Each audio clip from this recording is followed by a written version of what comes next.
me like a Hellcat.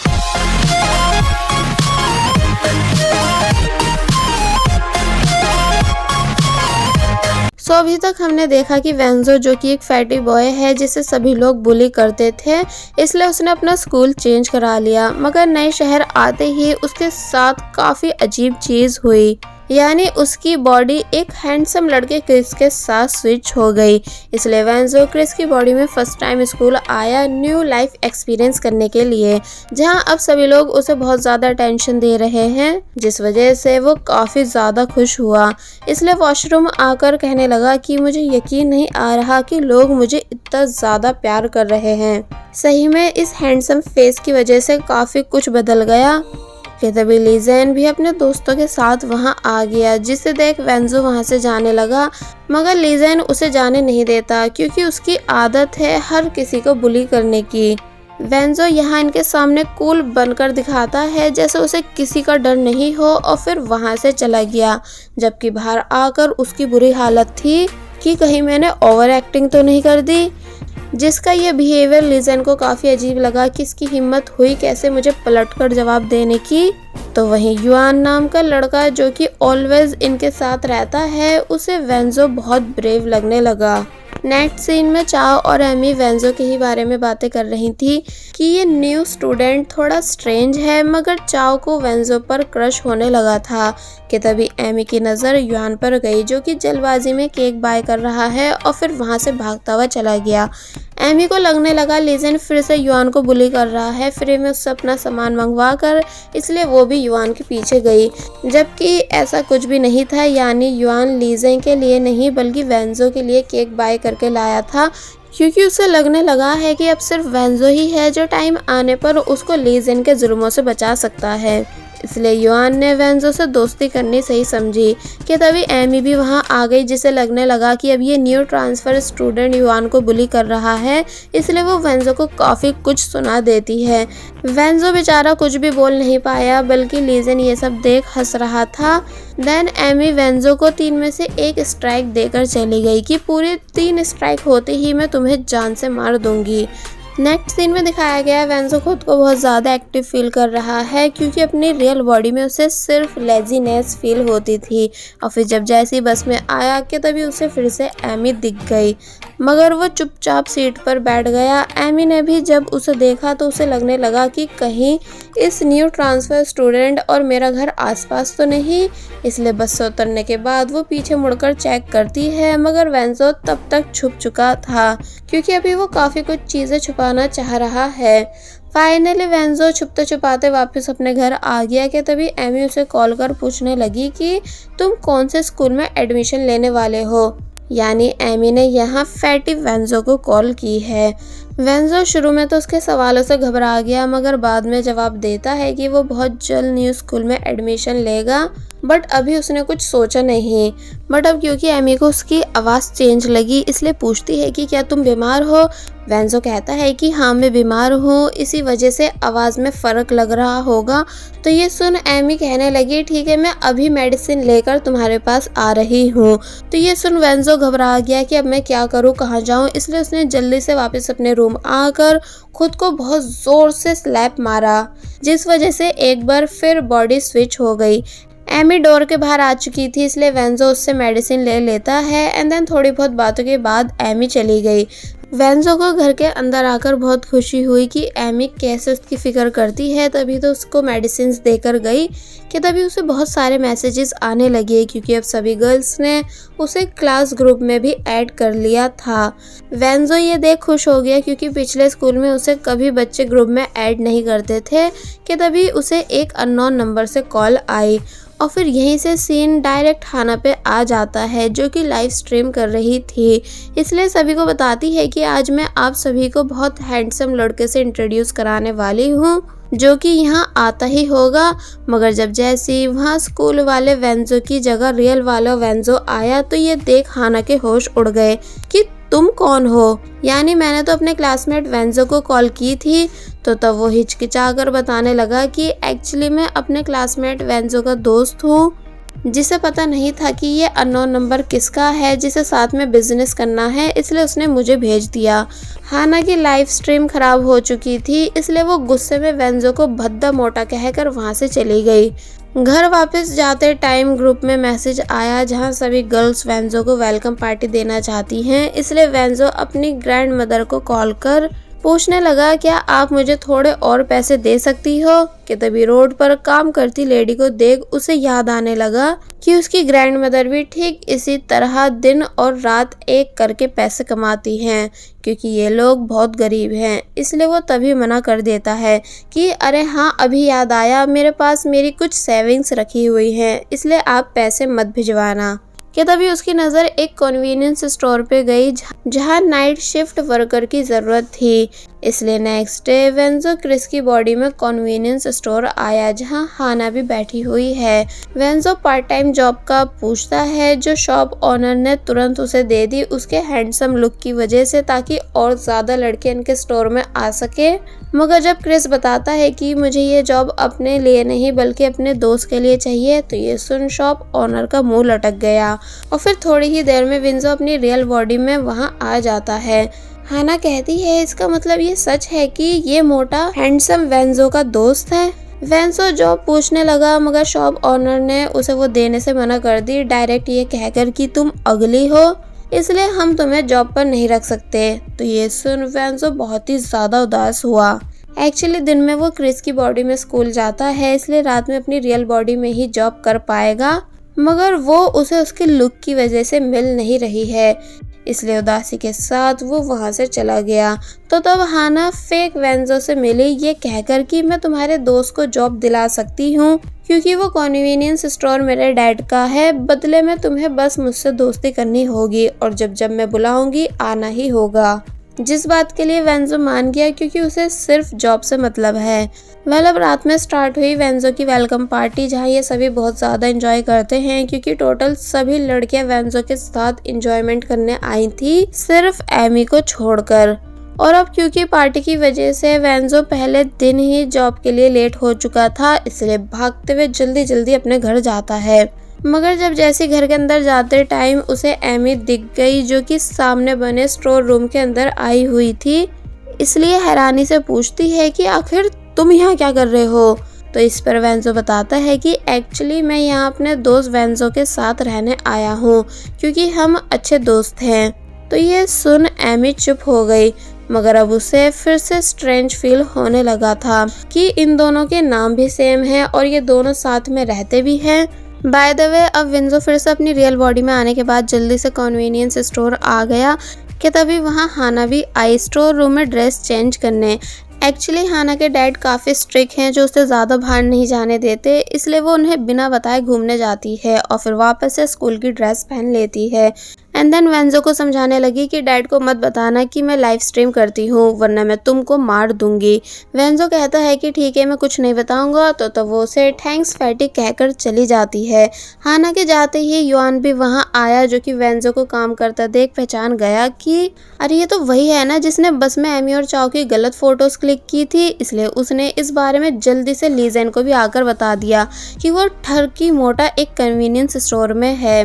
तो फिर अब बस होना क्या था, लीजेन ने डायरेक्ट वेंजो के पास आकर उसकी बहुत ही ज्यादा बुरी तरह पिटाई करनी शुरू कर दी। इतनी बुरी तरह कि बेचारे वेंजो को काफी तेज दर्द हो रहा था। युआन को सामने से वास्को आता दिखा जो कि आपस में बातें कर रहे थे कि बहुत सुनने में आया है कि वो न्यू ट्रांसफर बॉय वेंजो भी बच्चे बुली करता है, इसलिए युआन जल्दी से उन सभी को वहां से जाने के लिए बोलने लगा। मगर लीजेन अब भी वेंजो को मारना बंद नहीं कर रहा था, इसलिए उसको उसके दोस्त पकड़कर ले जाने लगे, बट तब तक वास्को भी अंदर आ चुका था। एंड वेंजो की ऐसी खराब हालत देख सब समझ गया कि लीजेन ने उसे मारा है, इसलिए गुस्से से पूछता है कि आखिर तुम्हारी प्रॉब्लम क्या है। तो इस पर लीजेन ने जवाब दिया कि तुम अपने काम से मतलब रखो, समझे। दोनों एक दूसरे को बहुत ही ज्यादा गुस्से से देखने लगे जैसे एक दूसरे को जान से आज ही मार डालेंगे। मगर अब क्योंकि वेंजो तकलीफ के मारे चिल्ला रहा था, इसलिए वास्को पहले उसके पास गया जिसकी ये तीनों हेल्प कराते हैं। उसको वापस से उठाने में। रात में ग्रैंडमदर के पास वेंजो की कॉल आई, जो कि बहुत बुरी तरह रो रहा है क्योंकि अब वो एक बार फिर अपनी लाइफ से परेशान आ चुका है, मगर कॉल पर कुछ कहता नहीं। बट तब भी ग्रैंडमदर सब समझ गई कि वेंजो वहाँ भी किसी ना किसी प्रॉब्लम में है। अब नेक्स्ट डे लीजेन चाओ के पास आकर काफ़ी ज़्यादा शर्माते हुए बताने लगा कि तुम्हें उस दिन बस में जिसने परेशान किया था उसकी मैं कल बहुत अच्छे से पिटाई कर चुका हूँ, इसलिए अब वो दोबारा तुम्हें कहीं दिखेगा नहीं। तो ये सुन चाओ हैरान रह गई कि तुमने उसे मारा क्यों, यानी वो सब तो सिर्फ एक मिसअंडरस्टैंडिंग थी। एमी को भी जब जैसे इस बारे में पता चला तो वो लीजेन पर भड़क गई कि तुम कैसे लोगों को मार सकते हो, ये हक तुम्हें किसने दिया। तो तब लीजेन कहता है मुझे उस पिग को मारने के लिए किसी की भी परमिशन की ज़रूरत नहीं। जिसकी ये बात सुन वेंजो को भी मन ही मन बहुत ज़्यादा गुस्सा आने लगा। एमी कहती है कि पिग वो नहीं तुम हो, इसलिए उससे माफ़ी मांग लेना। एंड देन वेंजो को अपने पीछे आने का कहकर वहाँ से चली गई। वेंजो भी उसके पीछे पीछे चला गया। तो तब लिंजेन को बहुत ही ज़्यादा गुस्सा आया कि आखिर इस एमी की प्रॉब्लम क्या है, मगर जब जैसे वो अपनी सीट पर बैठा के तभी नीचे गिर जाता है क्योंकि उसकी सीट को किसी ने तोड़ दिया था, और ये काम और किसी का नहीं बल्कि वेंजो का ही था, जिसने सुबह जल्दी आकर ऐसा किया था। बाहर एमी वेंजो से वेंजो की कंडीशन पूछने लगी कि क्या तुम्हारा दोस्त ठीक है। तो तब वेंजो ने बताया कि हाँ मेरा दोस्त बिल्कुल ठीक है, तुम चिंता मत करो। और जब खुश हो ही रहा था कि एमी कैसे एक बार फिर उसकी चिंता कर रही है कि तभी अपनी फैटी फैन को आता देख वो वहाँ से भाग गया। एमी भी उसके पीछे पीछे गई क्योंकि एमी की बात पूरी नहीं हुई थी, इसलिए वेंजो एमी को भी अपने साथ छुपा लेता है, जिस वजह से ये दोनों फर्स्ट टाइम एक दूसरे के बहुत ज़्यादा क्लोज हो गए। मगर तभी एमी गुस्से से उसे पीछे करके वहाँ से चली जाती है, ये कहकर कि तुम्हारी हिम्मत हुई कैसे मुझे टच करने की। अब नेक्स्ट सीन दिखाया गया जहाँ वेंजो की ग्रैंडमदर बहुत सारा अपने हाथ का बना हुआ फूड लेकर स्कूल आई कि तभी उन्हें गुआंग दिखा, जिससे वो पूछने लगी कि बेटा क्या तुम ये सामान मेरे ग्रैंडसन को दे सकते हो। उसका नाम वेंजो है जो कि फैशन डिज़ाइन क्लास में है। तो तब गुआंग कहता है कि अच्छा न्यू ट्रांसफ़र स्टूडेंट, हाँ मैं उसे जानता हूँ। तो तब ग्रैंडमदर ने खुशी खुशी वो सब सामान गुआंग को दे दिया एंड दिल से थैंक्स भी बोला। गुआंग फूड लेकर जाने लगा कि तभी उसे एमी दिखी, जिससे वो बात करना चाहता है, इसलिए पूछता है कि क्या तुम मेरा एक काम कर सकती हो। मगर तभी अपनी मॉम यानी प्रिंसिपल को देख वो चुप हो गया क्योंकि अभी किसी को भी नहीं पता कि वो प्रिंसिपल का बेटा है, इसलिए बात घुमाकर पूछने लगा कि कैफेटेरिया कहाँ है। और फिर फाइनली उसने वो सारा फूड वेंजो को दे दिया, जो कि वो अपनी सभी क्लासमेट्स के साथ शेयर करने लगा। सभी लड़कियां वेंजो की ग्रैंडमदर के फूड की तारीफ कर रही थी, मगर अब क्योंकि गुआंग कुछ नहीं खा रहा था बल्कि वहां से जाने लगा, तो तब वेंजो ने उसे ज़बरदस्ती अपनी सीट पे बिठाया और फूड खाने को बोलता है। तो अब क्योंकि वेंजो ज़्यादा फोर्स कर रहा था इसलिए गुआंग ने उसे खा लिया। तो तब ये नज़ारा देख सभी लड़कियां हैरान हुई क्योंकि किसी ने भी आज तक गुआंग को स्कूल में खाना खाते हुए नहीं देखा था। वेंजो चाओ को अपनी ग्रैंडमदर के बारे में बताने लगा कि कैसे कैसे वो दोनों अलग रहते हैं, इसलिए वो रोज़ उन्हें बहुत ज़्यादा मिस करता है। कि तभी उसे याद आया कि अगर ग्रैंडमदर यहाँ आई हैं तो फिर वो घर भी गई होंगी, इसलिए वेंजो बिना किसी की सुने वहाँ से भाग गया। दूसरी तरफ ग्रैंडमदर एमी की सिस्टर को कॉल कर डुप्लीकेट कीज मांगने लगी ताकि घर के अंदर जा सके, जो एमी की सिस्टर ले भी आती है। मगर अब क्योंकि नहीं पता था कि इन सभी कीज में से कौन सी की वेंजो के रूम की है, इसलिए वो सभी कीज को ट्राई करने लगी। और जब जैसे ही घर खुलने ही वाला था कि तभी वेंजो भी वहाँ आ गया, जो कि उन दोनों को रोक देता है। अब नेक्स्ट सीन में हम इन तीनों को एमी के घर में देखते हैं, जहां वेंजो बता देता है कि एक्चुअली मैं वेंजो का दोस्त हूं, इसलिए उसके साथ उसके घर रहने आया हूं। ग्रैंडमदर कहती हैं ये तो अच्छी बात है कि वेंजो ने अपने नए दोस्त बना लिए हैं, वरना वो हमेशा अकेला ही रहता था। वेंजो बताता है कि मैं इसलिए आपको घर के अंदर जाने नहीं दे रहा था क्योंकि घर में मेरी पर्सनल चीज़ें इधर से उधर पड़ी हुई हैं, इसलिए आप प्लीज़ मुझे थोड़ा सा टाइम दो सब क्लीन करने के लिए। और फिर खुद से जल्दी से वापस घर के अंदर आकर जल्दी से रियल वेंजो को उठाकर स्कूल यूनिफॉर्म पहन के बाहर आ गया।